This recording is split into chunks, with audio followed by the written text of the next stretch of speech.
Russia's invasion of Ukraine has been unimpeded by far. Well, except for a flurry of sanctions leveled against the former Soviet giant, provision of formidable ammunition for Ukrainian soldiers, humanitarian relief, a coalition of protests from all over the world in support of Ukraine, and a resilient Ukrainian army fighting for its pride and democracy. Allowing Russia's belligerence and aggression without any real blockades from the outside world could embolden nations who have flirted with similar ambitions to pursue them.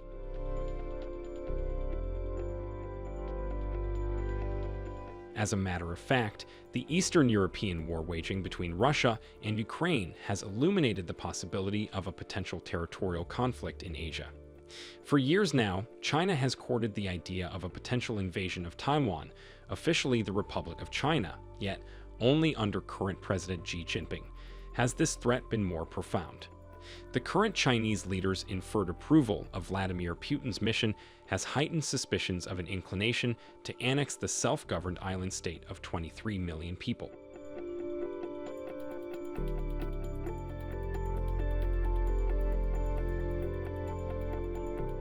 Taiwan was governed by a number of nations, including the Netherlands, China, and Japan between the 17th century and the end of World War II. Taiwan was a part of China until 1895, when it was ceded to Japan by the Qing dynasty, although Japan's occupation of Taiwan ended with its defeat at the end of World War II in 1945, and China recaptured the island as its own.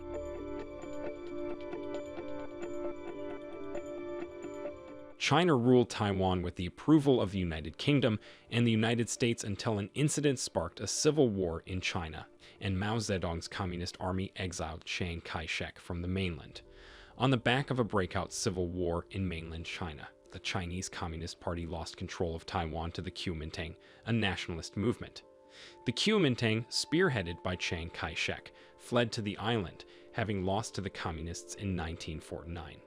Upon arrival, Chiang and his government, despite accounting for less than 20% of the island's population, dominated the island's politics for several years. An estimated 2 million Kuomintang soldiers, government officials, and civilians arrived in Taiwan by sea and declared martial law, which was lifted in 1987, and Taiwan became a fully democratic country.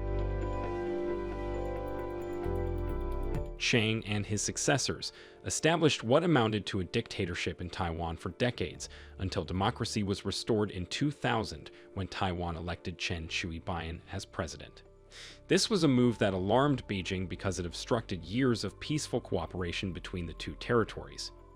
China proposed a governance formula known as one country, two systems as early as the 1980s, under which Taiwan would be granted autonomy if it accepted Chinese reunification.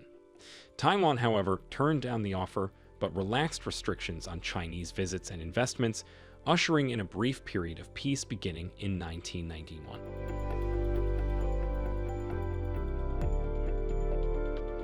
Chen, on the other hand, represented a significant departure from the established order. He had openly supported independence, and his election triggered such fear that China passed an anti-secession law in 2004, stating that if Taiwan attempted to break away from the mainland, China would use non-peaceful means against it. The 8 years of Chen Shui-bian's presidency were crucial in the consolidation of Taiwan's democracy. He worked hard to cultivate bureaucracy and a military that was loyal to the country rather than the nationalist party, Kuomintang. After Chen Shui-bian, Tsai Ing-wen was elected president of Taiwan in 2016, and she officially declared her intention to seek independence from China.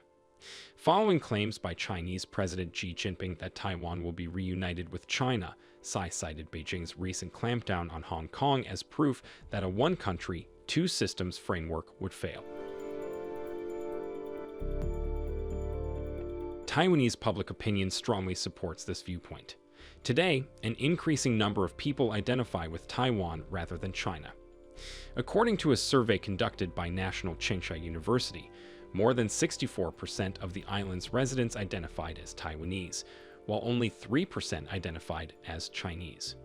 Similarly, according to a Taiwan Center for International Strategic Studies poll, more than 77% of Taiwanese are willing to fight for the country if China invades.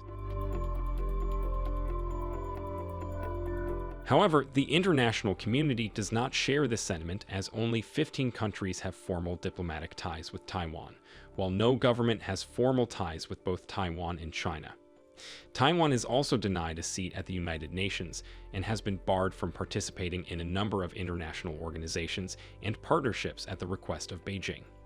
Since Beijing will not indulge any country with a formal relationship with Taiwan, the U.S. had to sever its diplomatic relations with Taiwan when it established formal ties with China in 1979, although it enacted the Taiwan Relations Act as a safety net, which included a pledge to assist Taiwan in defending itself. The United States has long maintained good relations with Taiwan and has promised to supply the island with defensive weapons, emphasizing that any attack by China would cause grave concern in Washington.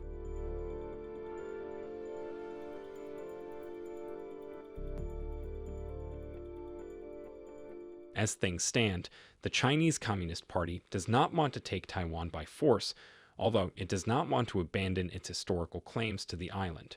Xi, bolstered by China's military modernization and growing economic might, has stated unequivocally that he wishes to see Taiwan reunified with the motherland within his lifetime. When and how such an invasion will happen is unclear, especially as China has never set a firm deadline. However, experts have indicated that any sign of weakness by the US and other Western forces over Ukraine could accelerate Xi's plans. Another reason is that, at 68, Xi could patiently wait and avoid repeating Putin's mistakes in the Ukraine attack. Nevertheless, apart from an increase in incursions by its fighter jets into Taiwan's defense identification zone, which it monitors for national security reasons, there is no sign of an impending invasion, such as the mobilization of the People's Liberation Army troops or naval forces. As an integral component of Communist Party doctrine, it is highly doubtful that China will abandon its reunification ambitions. Hence, it's only a matter of time before they try to seize control by force or find a way to bring the island's political leaders to the negotiating table. According to Hugh White, Emeritus Professor of Strategic Studies at Australian National University, the Taiwan issue will be resolved sooner rather than later as China and the US are put to the test on their willingness to use force. The emeritus doesn't give a timeline for this, but asserts that Xi is a man in a hurry and very powerful men are dangerous. Xi will only attack Taiwan if he believes the US will not defend it, or if he believes China can win a conflict with minimal casualties and economic damage. Later this year, the Party Congress, China's top ruling body, will meet to appoint him the leader for a third term, putting his political power to the test. Before then, he's unlikely to cause a stir. A potential tipping point will be the presidential election in Taiwan in 2024, when Xi will face political pressure to make headway toward his reunification ambition, or perhaps in 2027, when China is anticipated to have a fully modernized Liberation Army level terms with the US. Another plausible scenario is that Xi will take control of Taiwan without resorting to violence.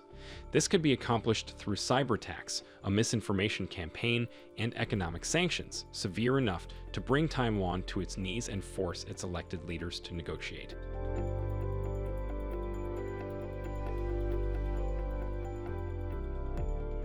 A Chinese invasion of Taiwan, according to Michael Smith, a North Asia correspondent for the Australian Financial Review, would be disastrous and result in massive casualties.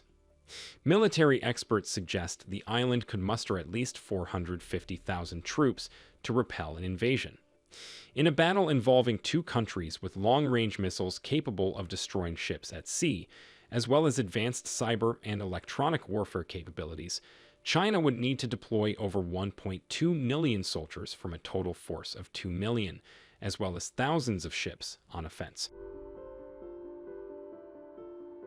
Various conflict scenarios exist, ranging from a full-scale military invasion to cyber attacks and economic sanctions aimed at putting Taiwan under pressure. As a first step, China could seize the Pratas Islands off the coast of Taiwan, blockade the island's ports, and impose crippling economic sanctions. Despite the fact that China has far greater military might than Taiwan, the big question is whether the United States and its allies would try to protect the island. In the worst-case scenario, it could lead to a nuclear war between the world's two most powerful nations.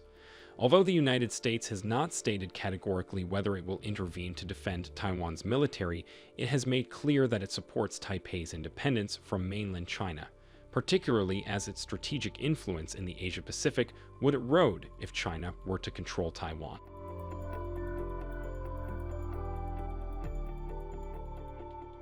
A full-fledged invasion of Taiwan by the Chinese would ultimately have far-reaching consequences for the global economy, regional stability, and the shape of the world order.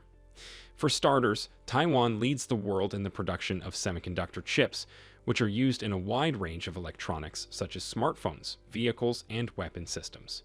In 2020, Taiwanese companies represent nearly 90% of the production of small, advanced microchips, and accounted for more than 60% of revenue generated by semiconductor manufacturers.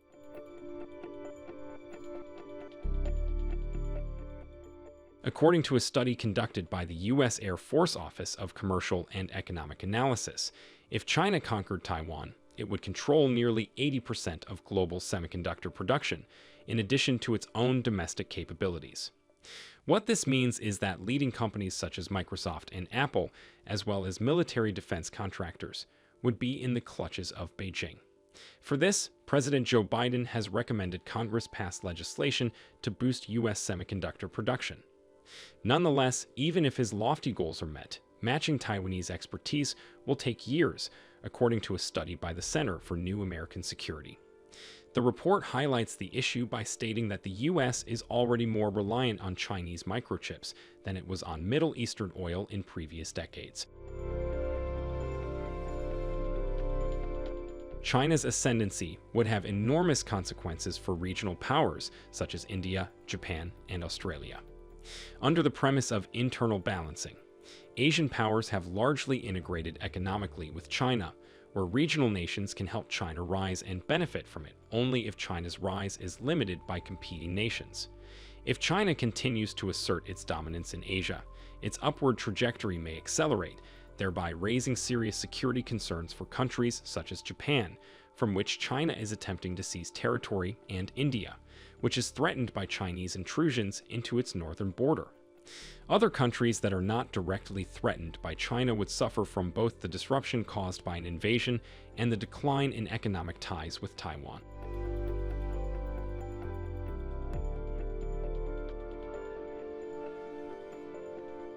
The Australian government is staying prepared for a possible military intervention in the Taiwan Strait should it happen, as part of a larger display of power by the US and its allies to pressure China to stop invading the island state's airspace and isolate its economic partners. As Australian Defence Minister Peter Dutton stated last year, Australia would ideally defend Taiwan militarily, and although the Morrison government has raised the prospect of war with China, many people believe that engaging in a conflict with China is something to avoid. According to the Australian Financial Review, Australia's possible alternatives would include donating submarines, maritime surveillance aircraft, air-to-air refueling, and possibly Super Hornet fighters from U.S. bases in Guam, the Philippines, and even Japan to an allied effort.